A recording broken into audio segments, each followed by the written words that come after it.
All right. We are back. We are back. And thank you once again for coming back. This is What's Up, Doc. And my name is Doc Durden. And of course, our special guest today is Richard Bryan. All right. How wonderful, AKA Black Bart. How interesting. I've this is the first Black Bart I've met. And what a historian he is when it comes to Black Bart, and we're going to hear a lot about that, especially on the fourth segment. So I want you all to hang in there. First, what we're going to do is take care of our sponsors. Okay, we need to do that. All right, so.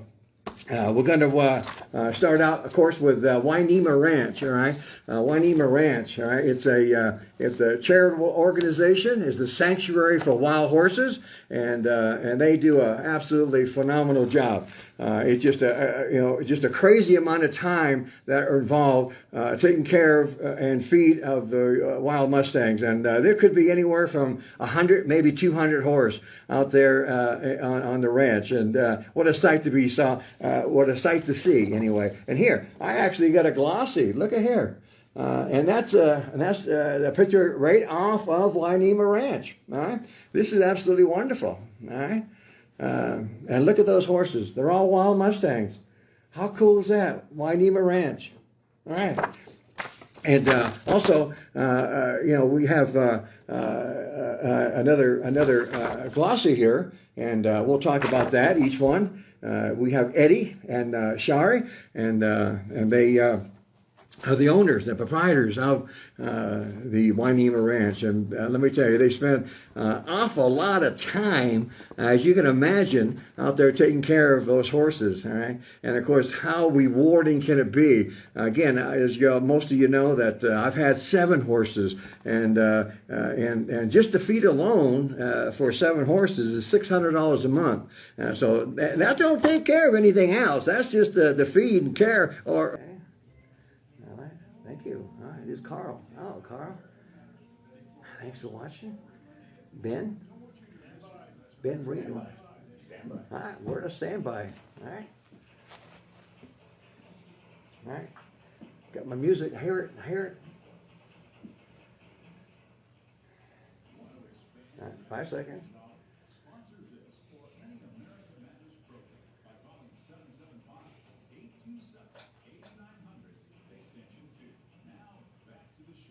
All right, we are back, and thanks for the patience here. We had to change phones for Richard, and so if you go to the next post down, you'll pick them up again. We had to shut off the other post. Okay, all right, we're back. This is What's Up, Doc. My name is Doc Durden, and we're here with Richard Bryan, alias AKA, which would be Black Bart, and also, you know what? He has a nickname. And you'll never guess what that is. So I'm going to have to tell you.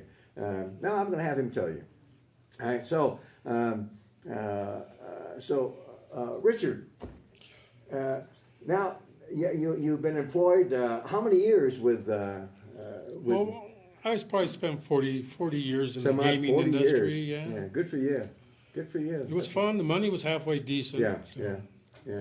Yeah, I've been told that they pay their dealers only because it's very, very easy. And of course, I know they have security and everything, but some like to supplement their income. Well, some do, and some did, and they no longer employed. But they may be looking out the bars or something. Yeah. Well, they never ever prosecuted them for the simple fact that the chips were only worth 67 cents. Okay. So they had to couldn't charge them for the amount of the chip. The money that was on the chip was only I got you. Yeah. But they did borrow them from casinos. And Yeah. Gave them a bad name. Yeah. And that's that's a big deal. Of course, in Las Vegas, you see the well, you don't really see the cameras, but you see the skylights. Is that it? Oh yeah. Yeah. Whatever you can see to look through, there'll be a camera looking at you. It's everywhere. Yeah. So that's not a good idea. Not a good idea. So, but anyway, we're going to talk about why and when Richard started to get into the cowboy business. And so when did you start with? What got you interested in being a cowboy? Well, right when I was a little kid, I was small once, 4'11", probably even shorter than that, maybe 3'11". But when we grew up, Was you like 8 years old, 8, 9? a little younger than that. A little younger than that. Okay. All right. Because we grew up, we have movies like Lone Ranger, Yes. Hopalong Cassidy, Roy Rogers. Then as you grew up older, you went into Have Gun Will Travel, Gunsmoke, Maverick, Wanted Dead or Alive, all those old, and you grew up watching those, and you said, that's got to be their nice life. I mean, an adventurous life. Sure. So you really got into it. So we always played what you called then cowboys and Indians. Yes. So, or we'd take a famous person, and one of us would be that, and one of us would be the outlaw. And it was just fun. So we had little cap guns and our little holsters and our little hats. Back then you could buy all the rifles and the cap guns and the holsters and the hats, and you got that whole ensemble if your parents was rich enough to buy it for you. But yeah, I know exactly what you're talking about. So you started with the neighborhood kids, where you were kind of like fighting back and forth with the bad guys and the good guys. Right. Ah, okay. Yeah. And so then my grandfather had a little ranch out of Gardnerville.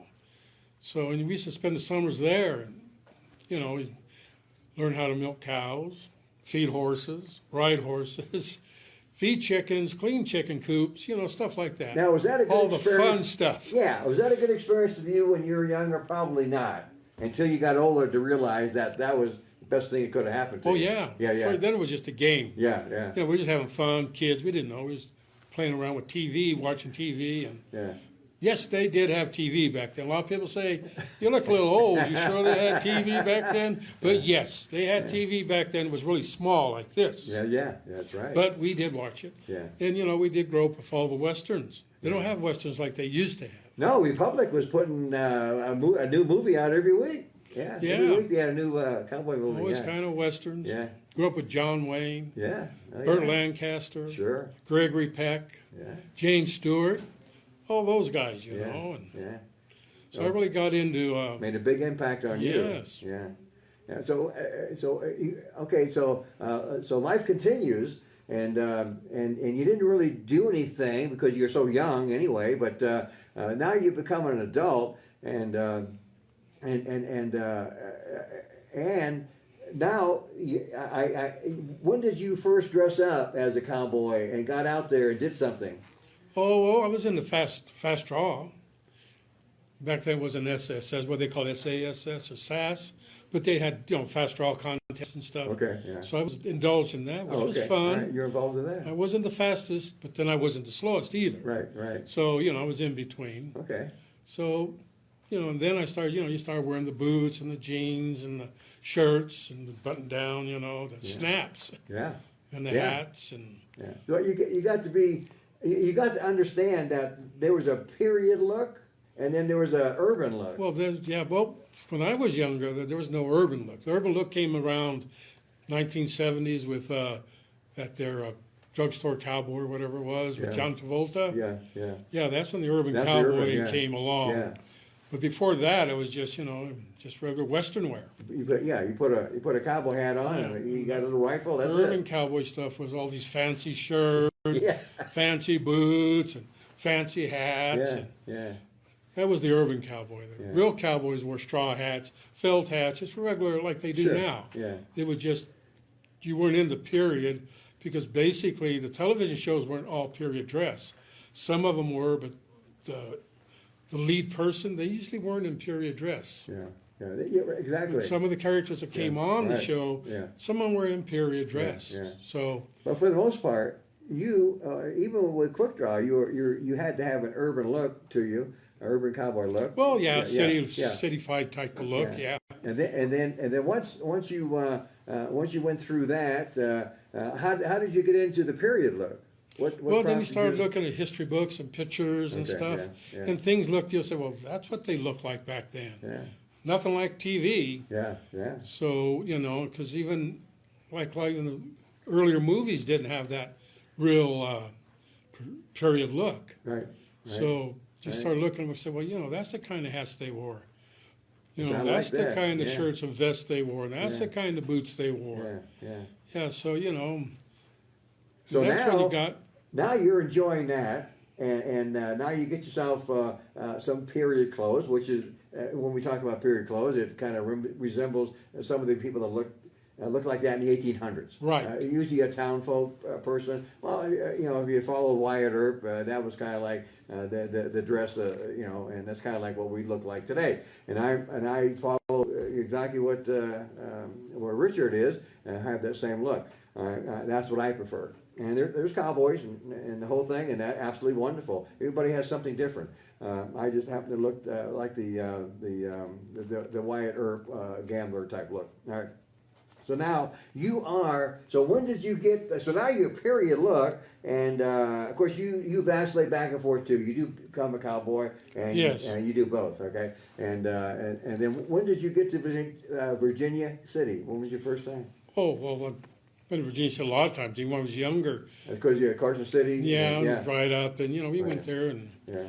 so they had Bonanza days up there, and the Ponderosa guys Okay. were there from Right. Bonanza. Right. So we went up there and seen them. My Sure. dad, bought beer for one of the characters there, Little Joe. Yeah. Yeah. So we got to meet them, but they had Bonanza days up there every year. They don't have that anymore, Not but anymore, then it's yeah, because yeah. Bonanza's not what be popular like it used to be. Yeah, right. So and they still had cowboys up there. I was interested in cowboys. And in Gardnerville, when I was a kid, we'd go downtown, and they had this here bar that all these old guys sat in front of, and they were old. They had white hair and mustaches, but they all dressed in like black suits that they probably have from the 1800s, late 1800s, and they dressed in that style there. And I thought that was always pretty cool because the older people, I thought they looked really distinguished in those outfits. Yes. But they sat there and they drank and they spit in a platoon and smoked cigars and just talked about the old days, I guess. I'd never joined in. I was a kid. Yeah. Kids don't want to talk to older guys. Yeah. So, but you'd see them there. They're just sitting there enjoying the sun, totally looking like they came out of the 1800s. Yeah. Well, and here, where I met you, of course, in Virginia City, and you're all dressed up, and I just loved what I saw, and so I introduced myself to you, or vice versa, whatever, how that happened. But the fact is, we become friends immediately. Exactly. Yeah, and so this was good. This was good for me. I was just getting into the movie business and everything, and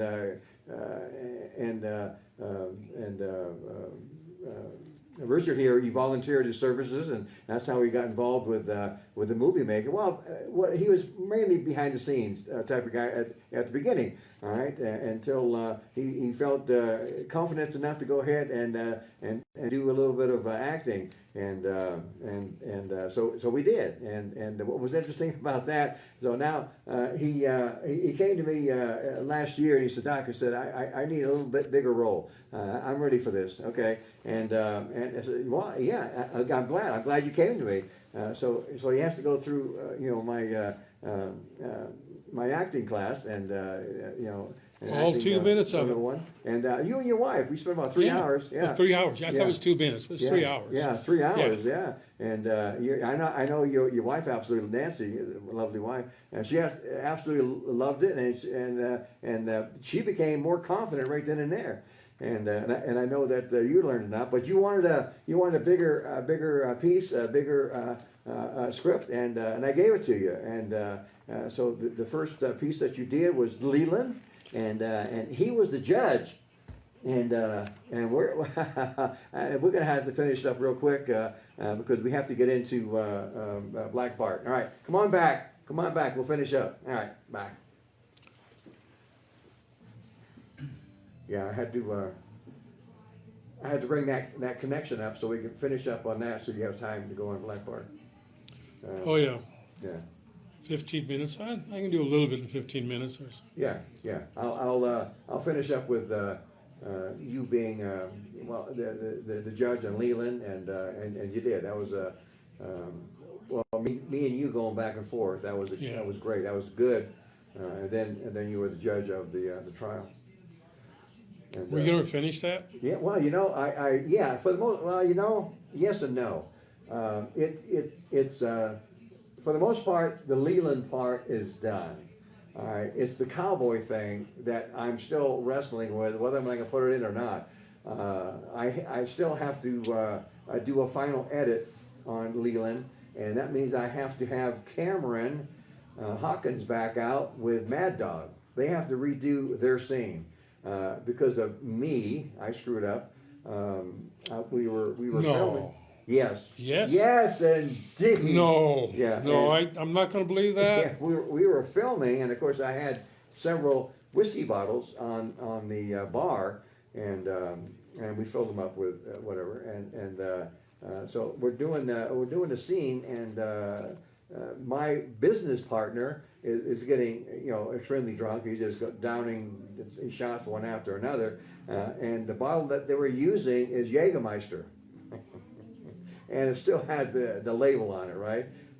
Boy, did I get a lot of crap from that, and it was Jägermeister came out in what 1930, so we're about 50 years off here. So anyway, so if we were ever get nominated for that movie, that would kill us having a Jägermeister label.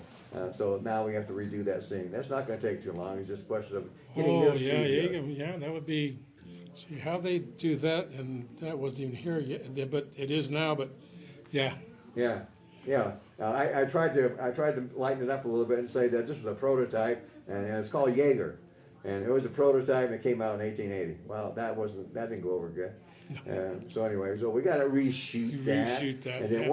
once we get that redone, then I'll put the whole thing together, and then when spring comes, then we'll have a premiere, and then we'll actually we'll show it at least the Leland part. I don't know about the cowboy end of it. Because the cowboy end of it is where they robbed the train. They were the gold that is coming from San Francisco that pays for all the railroad people that I'm responsible for. Gentlemen, scoot in just a little bit more, both of you guys. All right, we got to move in a little bit because Paul has us on video on a DSLR, Stand by. and we are on standby. Okay. I hear my music. 5 seconds.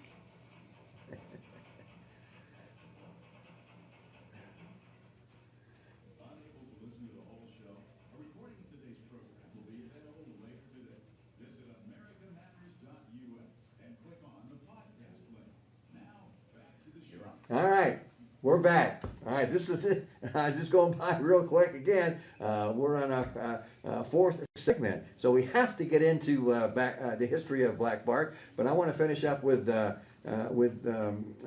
Richard here with Leland. He played the judge, and what a wonderful job he did. We're kind of like going back and forth with each other, and also he played the judge during the trial, during my wife's movie wife's trial. She was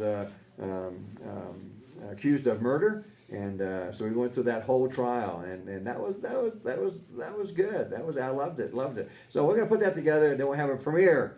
And then we'll have all the cast members as usual. That's what I normally do, and we'll have the cast members for that premiere. All right. Now, what I'd like to get into is a little bit of history of Black Bart. Not many people know a lot of history. They know of Black Bart. Along the way, but I don't think most people have really got into the history of it. So I would like Richard here to start out with some of the history of Black Bart, please. Richard. sure. Black Bart was kind of an adventurous kind of guy, a colorful kind of guy of the Old West. He actually, in his lifespan, in the time that he was a highwayman, he robbed 28 stages in a period of 8 years. 28. 28. The most of them was in 1881. He did 6. That's the biggest time the most he robbed at 1 year. But he came from Well, his family moved from England and came over to upstate New York when he's like a couple of years old. He was born like 1840, 1829. So he was doing farm life there, and he really didn't like farm life, so he decided him and his cousin would come on down and say, here, there's riches in the Motherlode, California. So if we're going to truck from upstate New York all the way to the coast of California, which they did. That's a long run, took them about 6 months. They were held up in Missouri for a while because of a rough winter. So they went there and decided that, that wasn't working there, a couple of years there, so they went right back to upstate New York. They stayed there for a little while and decided, well, maybe we'll go back this time. Black Bart's brother, well, but actually his name was actually Charles Earl Bowles. So that was his first name. So him and his brother and his cousin, they came all the way back to the Motherlode in California. That didn't quite work out. And the time they were there, David, the cousin, and Robert, the brother, they actually got sick and died. Well, Black Bart stayed there for a couple of more years and said, well, I'm going back. So he went back to upstate New York where he married Mary Elizabeth Johnson. And they moved to Illinois for a while where they had 4 kids. And about that time, the Civil War started. So Charles joined the military, the Civil War. He went under Sherman. His first year, he became a sergeant in the military. And he fought with Sherman in the Battle of Vicksburg and a few other battles. And by the time he left the Union, he was a first lieutenant. So he must have been pretty good soldier, and he learned how to cover large spaces, long ways, in just probably a short amount of time. He could cover a lot of distance. So he decided he went back to his wife in Illinois after the war was over, and farming wasn't quite what Black Bart liked. So he decided, well, he was going to go and try some mining. Yes, mining. So he left the little woman, 4 kids, and headed to Montana. So while in Montana, he bought a little gold mine with a partner of his for $250. They started mining that, and they're getting a little bit out of it, enough to keep them going. Then these 2 gentlemen came from out of nowhere and said, we want to buy this mine from you. Well, Black Bart, no, we're not going to buy my mine. It's producing a little bit, enough that I can get by. Well, they left. And then a little while later, they come back and said, we need your mine. We want to buy your mine. We'll give you a good amount of money for it, but I guess it wasn't quite enough to be, for Black Bart or Charles. So he said, no, I'm not going to sell it. So what these 2 guys did, they cut off his water supply. This here, if you want some land or something, you just cut off the water. They cut his water supply, which made Charles really mad. And he was going to get revenge. He later found out that the 2 guys that were trying to buy his land were agents for Wells Fargo. Wells Fargo wanted the land. They wanted to cut him out and get in. So he had a vendetta against Wells Fargo. So this all happened in 1871. He sent a letter to his wife saying that he was going to come home soon, a little bit of problem there, and he's going to take care of it, but he'll be home after that. So from 1871 to 1875, no one really knew much about what happened to Black Bart.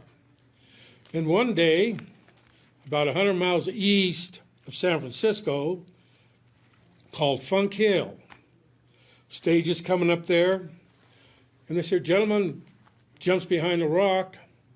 He's got a flour sack over his head, Bannis and a shotgun, and saying, throw down the strong box. Well, I don't think the driver was going to really do it at first. And then he looked in the rocks over there and said, if this guy shoots or anything, throw him a volley. And the guy turned around, and there's looked like rifles over the rocks. So, of course, he threw down the strong box. That was his first stage robbery. So he broke into that, he got that, and he left. The stage went down a little bit. They got out. They came back up to where the robbery was, and they were looking around. They couldn't find anything any clues that he was even there. But when they looked around, what they looked like rifles was actually sticks stuck on the rocks to make it look like they were pointing rifles at him. And Black Bart also, he wore socks over his boots and sometimes covered his boots with cloth, kind of disguised the tracks. So this one lady that was on the stage actually threw her purse out and told Black Bart he could have it. So he walked over, picked the purse up and said, "Young lady, I don't harm the passengers. I don't do it. I only do business with Wells Fargo," and gave her the purse back. Mm-hmm. So that was his first stage. He tried the fourth stage. That's when he left his first poem. He actually left 3 poems through the time that he robbed stages. They call him the poet, which is P-O with an 8. Black Bart, the Poet. So the first stage that he robbed, then once he left the poem with Well, it was at the fourth robbery. Oh, the fourth robbery. Yeah, okay. the first one he didn't leave anything because, you know. And he only got like $150 from that. But then he got the mail sack. So Wells Fargo at that time underestimated the amount of money that he actually got because he didn't want people to think there's a lot of money going there. They're getting less. So they underestimated and said, oh, no, there's only like $150 there. Yeah. So no one really knows how much he got. Plus he got the mail sacks and whatever he got in that. So they really don't know how much he made. They have an idea. Like I said, in 1881 is when he did most. He did 6 of his robberies. He said 28 stage robberies in 8 years. That's pretty good. And he was a very polite man. But he had robbed the stages, but then after he robbed the stage, he'd be in California, and he had hobnobbed with the elite. He'd eat in the fanciest restaurants, sleep in the fanciest boarding houses. He had patronized the best water holes. I mean, to them, he was just an elderly gentleman that was really polite and educated and never would believe that same Charles Bolton was actually Black Bart. And he would go and rob a stage and come back. And he always told everybody that he had interest in mines. And every time they tried to talk to him about his mines, he would try to change the subject.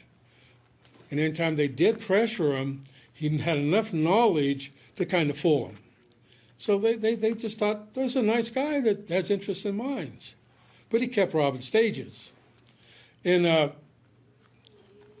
he made enough off the stages that he invested in a few business opportunities in San Francisco, which actually gave him enough money that he could have survived moderately, wouldn't have to do much.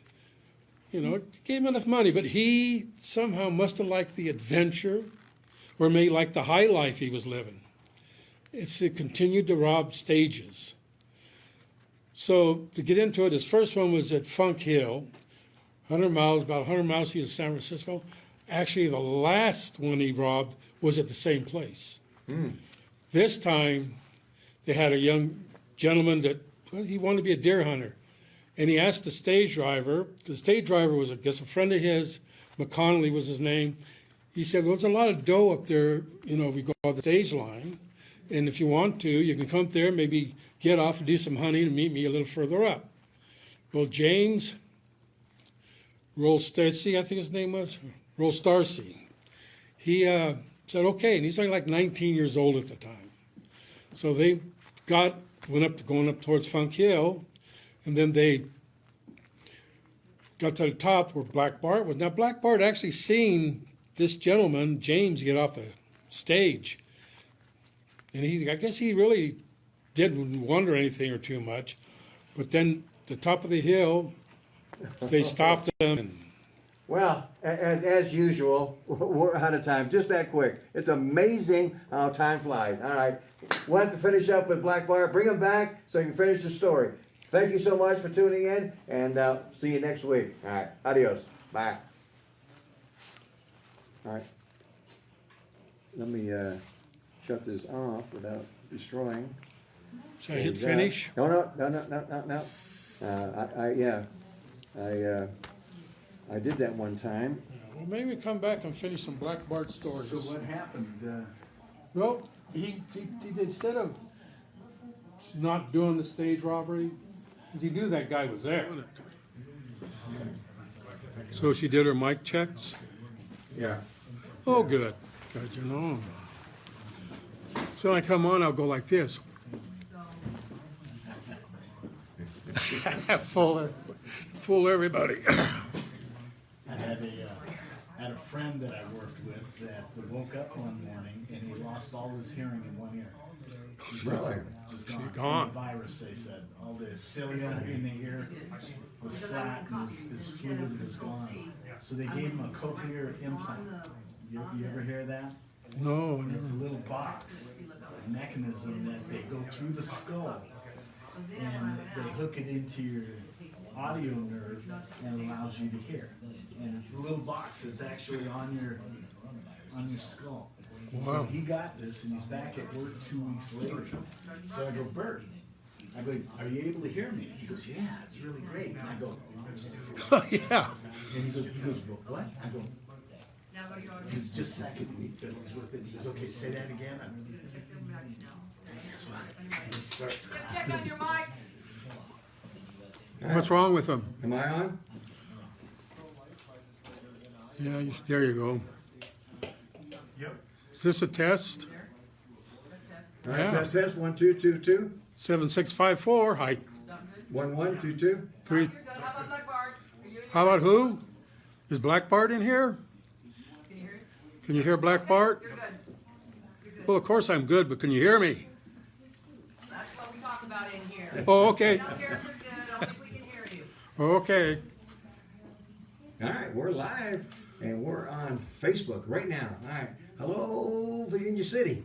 All right, thanks for y'all tuning in. We'll be ready to go here in about a minute and a half. All right, and another exciting guest today. Wonderful, and of course, most of you, of course, in Virginia City know him, and the ones that have visited, you've seen him probably in front of the Delta. He spent a lot of years in front of the Delta, and so we'll talk about that too. He met a lot of people, and he's he should be in front of the door because he loves people. He's a friendly guy and knowledgeable guy. So he did an excellent job for the Delta. All right. So.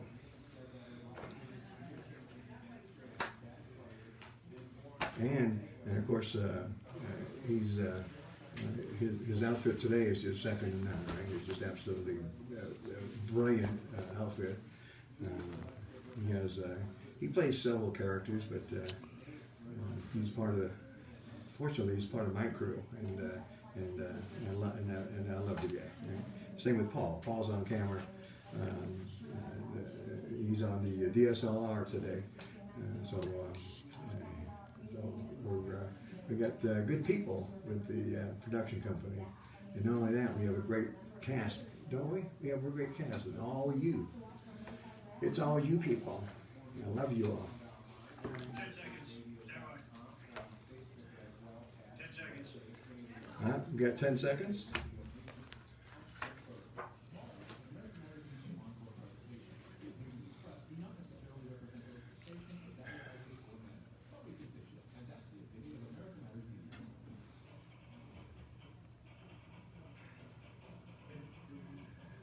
All right, I hear my music, so we got 5 seconds. So.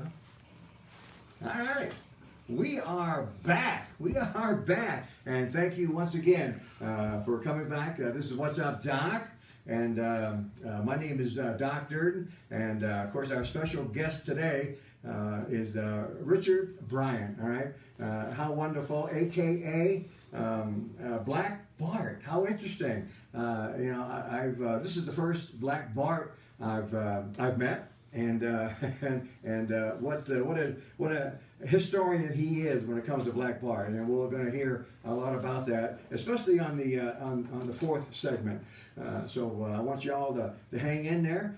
First, what we're going to do is take care of our sponsors. Okay, we need to do that. All right, so.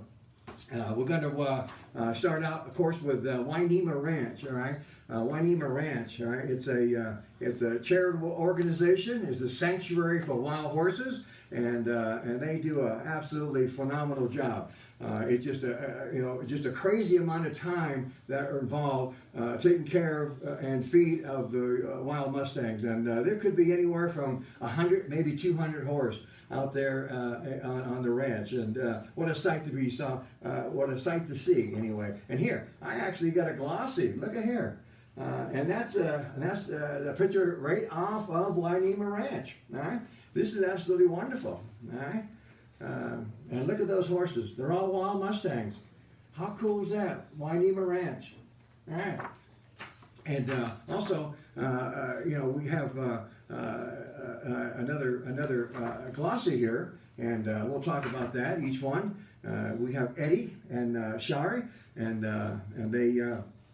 The owners, the proprietors of the Wainema Ranch, and let me tell you, they spend an awful lot of time, as you can imagine, out there taking care of those horses. All right, and of course, how rewarding can it be? Again, as most of you know, that I've had 7 horses, and just the feed alone for 7 horses is $600 a month.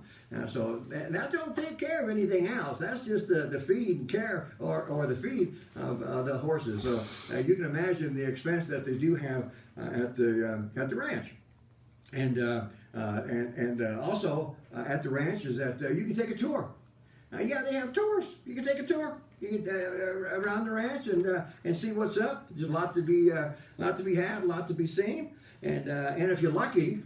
And if you're lucky, they could be filming that day too. All right, and here we are right here. You can take a tour, all right here, and they'll take a guided tour around the ranch. And here's the filming crew. All right, if you happen to be lucky, you're out there and they're filming that day. How cool is that? All right, and there's Eddie, and there's a burro. All right, and they also do burros. All right, that's Eddie right there. He has a carrot in his mouth. So how cool is that? And then, and of course, we have Lacey J. Dalton right there. Lacey J. Dalton's connected also. She has her program with the wild horses, and so they all kind of get together. How wonderful is that?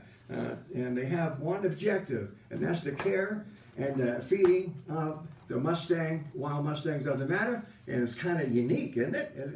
It's cool. I'd be sitting on my porch, and there'd be a half a dozen or so horses walking by, and I just love it. Just love it. And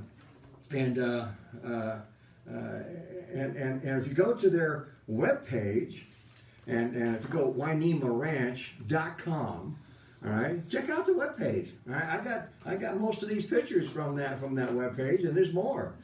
But you go to the back there, and you'll see where you can actually contribute to the care and the feeding of the wild Mustang. So check that out too. And if you'd like to volunteer, they love to have you out there. Believe me, there's a lot of work to be done, and if you like being involved, that's one place you can go. And please do that.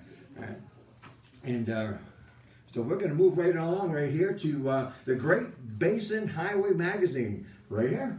All right.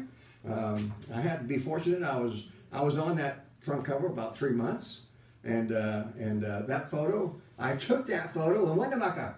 Yeah, I used to be a photographer years ago before I got into video. So they chose that picture for this month, and how cool. And the reason why I bring that up is because I'm on page 47 and 48. All right, in Cameron Hawkins, publisher, Cameron Hawkins magazine here. And there we go, page 47. If you want to know a little bit about me or not, we got here, we got a trophy. All right, the last movie we did, we got a trophy. We got best picture, best script, best director, best producer. All right, how wonderful! I love it, love it, love it. And that takes care of that magazine.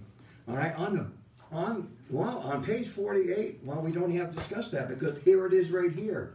All right, this is Doc Durden, a living legend, living his dream. And boy, I tell you, I do live my dream every single day. And I met Sandy Lene, author, and a couple of years back, and we're talking. She says, "Doc, you're the most interesting man I ever met. I'd like to do your biography." I said, "Okay, let's do it." So about a year, we collaborated back and forth, and she got the information that she needed, and voila, she was able to write a book about me. How cool is that? I love it. I love it. All right.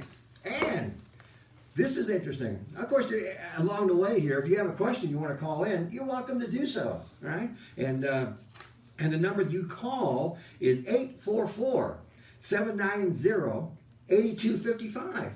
Now, if you have a question to me or Black Bart here, go ahead. You call in. No problem.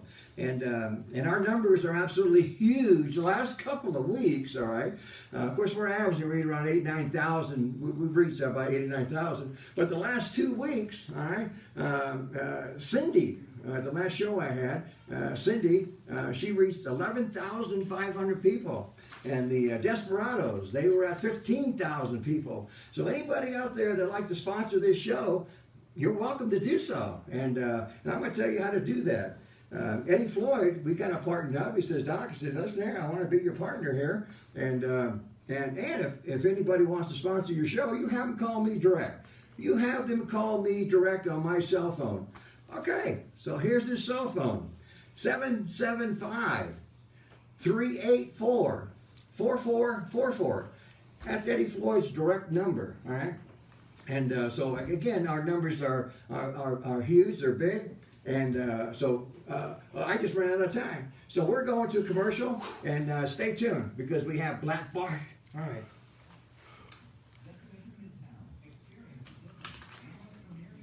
All right, we got it in. And that's every quarter. So, and then we have, You said bring them on camera here. Yeah, and I want to say hi. And we have Tim Floyd. Thank you so much for watching. And we have Gary Yates. And he's watching. Thanks for watching. And who do we have right here? That looks like a familiar dialogue. Looks like Belinda. I don't see her name, but she's our biggest fan. Let me tell you, she loves the show. She loves American Matters. She watches and listens to American Matters broadcast. So she loves what we're doing here. There's Belinda. Let's see here. Can't wait to hear about Black Bart. Well, you know what? I'm with you there, Belinda. Love you, girl. Thanks for tuning in every week. I appreciate that. And Black Bart, he's we've been friends for years and years. And also his wife, his lovely wife, is here too. She's out probably shopping. She's in the mall, probably shopping. But wonderful people, and people from Virginia City. You know these people, all right? They're absolutely wonderful, and very happy to call him my friend. All right. So let me wet my whistle here.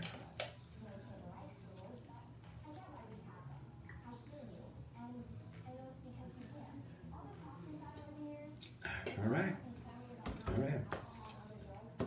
And again, on my book, if you're interested, you go ahead and go to my webpage.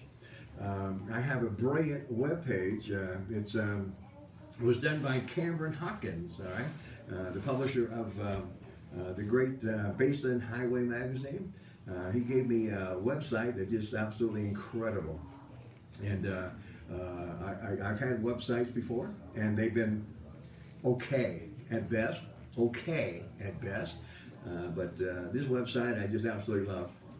And I'm trying to feed, every week I'm trying to feed more stuff into it. Like, for instance, some of the movies I've done and the interviews. I just started putting the interviews on my page. And I started yesterday, and I put 6 up. Today I got 3 up. and I get about 24 or 30 interviews to put up. Not only from America Matters, had What's Up Doc when I was doing it in my studio in Virginia City, and some of those are classic, and they're always nice to refer back and to watch. Well, I hear my music, so we're coming back. All right. 5 seconds.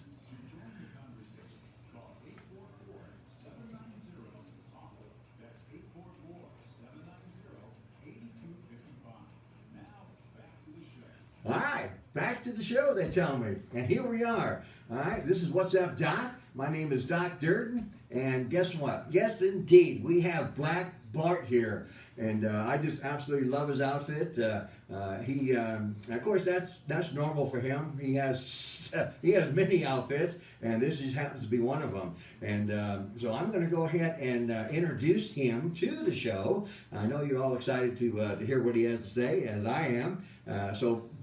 Black Bart, welcome to the show. Black Bart, welcome to the show. Hello. Oh, excuse me. I was lost in thought. I A couple put of you to sleep. fillies over there. Yeah, I was put you to sleep. looking. How's that happen? No, I was just looking at the fillies. Sorry, I was lost in thought. I didn't mean to be, but you know, when girls walk by. Actually, Black Bart was a womanizer. Why change now? Yeah, well, You know. I know nothing about that. But what I will ask you is that where did you grow up at? Well, I'm actually still growing up. Yes, But actually, Sacramento, Gardnerville, Okay. Carson City, All right. and Reno here. But, you know, In that order? a little bit of big, well, not necessarily in that order. All right. Now, It's been so long, I can't remember. Where did you spend your childhood? Well, mainly in Herlong, California, and probably around Sacramento, Bay Sacramento Area. area. Yeah. Did Yeah. you go to school there? I went to school in Sacramento, mainly in Carson City, Okay. But, which is not too far from here, All but right. So how many years do you think you lived in Sacramento area? well, just a few. Just a few years. Yeah, maybe to about 10, 11. Then we headed this way. Okay, so 10 or 11. Now you and your family and whoever else jumped in the car and you moved up to Nevada, Carson City. Well, they jumped in the car. I had to hitchhike. You had to hitchhike. Yeah, well, they didn't like me too well. It happens. Yeah. So okay, you're 10, 11 years old, and so you had probably what elementary through what 8th grade probably. Probably, yeah. And then Close you to started it. high school in Carson City. Carson City, Yeah, yes, yeah. yes. So you've been here a long time. Well, a long time. Yes, Long time. yes. And what did you do in high school? Was your athletic? Well, I was actually the class clown. Class Being a clown. friend of mine, Well, you yeah. know what? I know a little bit about that. Yeah, you are a comedian. Yeah. So you were the class clown. Yeah, When yeah. you were in high school, right? Yeah, well, that's the only way you can get girls to talk to me. When you're homely, you know, you're going to be lonely. So you had to do something to, of course, get the girls. Yes. So you had to develop a sense of humor. Yes. Yeah. Yes. Now I bet that worked well for you too. No, not for me, no. Not for you. No. But I didn't give up. I kept trying. Were you a good comedian? Were you a Well, good clown? I was basically a clown, you know. Yeah, basically Pretty a much clown. of an ad-lib kind of person that Yeah. if I see something funny, I go right with it. Okay. All right. Yeah. Even if even if it's not funny, I still see the humor in it. Excuse me. Yeah. So you had nothing really to do with athletics, or you weren't the president of the class, or. Well, I ran for president. Did you? You did? Yeah. Okay. All right. So you're into politics a little bit. Yeah, a little bit, Little you know. bit. Yeah. Good. Good. I would have kept all my promises had I been, elected. Yeah. They elected some other yokel that didn't keep his promises either.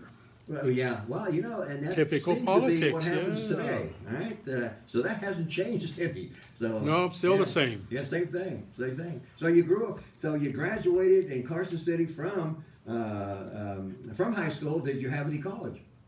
I've done some, a little bit of TCM. I did some radio production, some television production courses. Okay, TCM. Not many people know what that is. Could you elaborate? TMC. TMC. I get it mixed up with TCM, which is the movie What place, do but you know what TMC those, is Truckee Meadows what the Community College. abbreviation says? For TCM. Truckee, oh, that's Turner Classic Movies. Okay, Turner Classic. Who doesn't know Movies. that? Wow. Well, you know. Okay. I mean, I've been there. I've seen it. But when you tell me what's that? Okay. Oh, 2CM. Okay. I got it. Ted Turner owns that. Yeah. And so you did a little bit of that. So you got some experience. Did you do anything with it? Was you in the? Well, I did some. You know, we had a mobile DJ. Did a little mobile DJ around. Did some parties, a couple of weddings, and a couple of school parties. You know, for the kids. Yeah. So stuff like that. But Yeah. You were the DJ instead of being the musician with the guitar and all that stuff. well, they wanted me to be a kind of a musician. Yeah. They asked me to disappear a few times, but I didn't. I just stayed there and said, I can't disappear. I'm here. Yeah. I don't know what they meant by that, but they did want me to disappear. Yeah. So now I'm not a musician. I'm just a. Yeah. Oh, good. So you had some speaking anyway. You had to. Well, you had to. You had Yes. to. Yeah. Yes. Yeah. So you weren't. So that didn't frighten you at all. And Well, it no, does, no. but And you know, you so- just keep going with it. Yeah. And of course I know where you work currently, but after you left college and the film or DJing, what did you do then? Well, I was bummed around for a while, you know, until I ran out of money, which was about 2 days. Then I became a dealer so I became a crap dealer, and I dealt for a while. And Okay, so that was that early that was on. kind of fun, yeah. So you were like in your early 20s. Yeah, Early 20s, and you started dealing. well, middle 20s actually. The mid 20s, and that was in Reno, Carson City, Carson City. Yeah. Would Yeah. that be at the Nugget or Carson Nugget, yeah. Carson Nugget. All right. Yeah. And well, you must have enjoyed it because that's exactly. It what was you- fun. It was actually fun, you know. Yeah. You met a lot of people, just like you do in Virginia City. You meet a lot of people Yeah. of all walks of life. You meet everybody, Yeah. different personalities. Sure. Yeah. Now, as a dealer, did you have much conversations with anybody? Did they allow that? Oh, you have to. Oh, you have to. That's Yeah, you required. just don't stand there and look at them. Ah. Okay. Yeah, no, you kind of were an entertainer. Oh. Dealers all are right. kind of like Yeah. entertainers. It's like, you're on for an hour and then you go on break. But while you're on that for that hour, you You are an entertainer. entertainer, low battery. Already, really. Okay, during the break here, I think we got like 20%. During the break, I'll plug in. But yeah, a dealer is mainly an entertainer, basically. Yeah. You talk to the customers, you entertain them, you try to make them laugh, Yeah. little one-liners and stuff. Yeah, And yeah. They like it. Yeah, that's customer relations. I mean, man. they're They keep losing on money, going they back. want to enjoy Yeah. losing money. So now they come in and say, I want to go to Richard's table. Yeah. They Well, get it's on the requests. crap game, so they just come over there. Yeah, they just come over, sure. Eventually, they all know get you it. by name, and Yeah. I didn't. I stopped gambling when I was 21.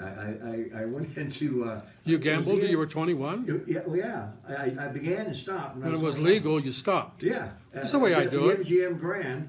I remember that, and I lost $200. I see why you stopped. Yeah, and that was it. Yeah. That was the end of my gambling career.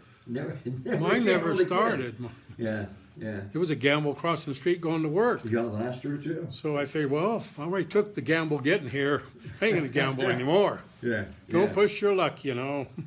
Yes. Okay. Now, so you're in your mid 20s, and you started with the Nugget in Carson, all right, and so now you are in Reno at the where? Well, I started to Calneva. Calneva, all right. Yeah. You know, I like the fun. Calneva. Yeah. It grows on you. Yeah. At first you say, this is... Yeah. But then after a while it just grows on you. And That's it's more of a family. More It is. A local. local, Yeah. the local yokels come in and Yeah. lose their money. And, Yeah. Anybody win? well, if they do, they give them a lot of comps to keep them there. Yeah. Okay. Yeah. You Yeah. get it back, huh? People think they give them comps because they like them. No, they want to keep their money in you there so they can get it back. Yeah. Exactly. Yeah, they want their money back. Yeah. They don't want you to leave your money. No. You leave their money and go across the street, Then give it to the them. other club gets Yeah. it. Exactly. So we're going to keep you here. We're going to give you some comps, give you a room, all the alcohol you want. Really? Yep. And they say, oh, these guys like me. No, they like that money. It's in your pocket. Yeah. That's what they like. Okay, so that's how that works. But the winning end of it wasn't too often, was it? People won, but you figure out how many people you dealt to and how many Yeah. people bought in. It's a small percentage. Small percentage, yeah. But that's what they go on. They'll say this jackpot player won this much and this much. So they had 25 jackpot players that won a lot of money. Yeah, They did.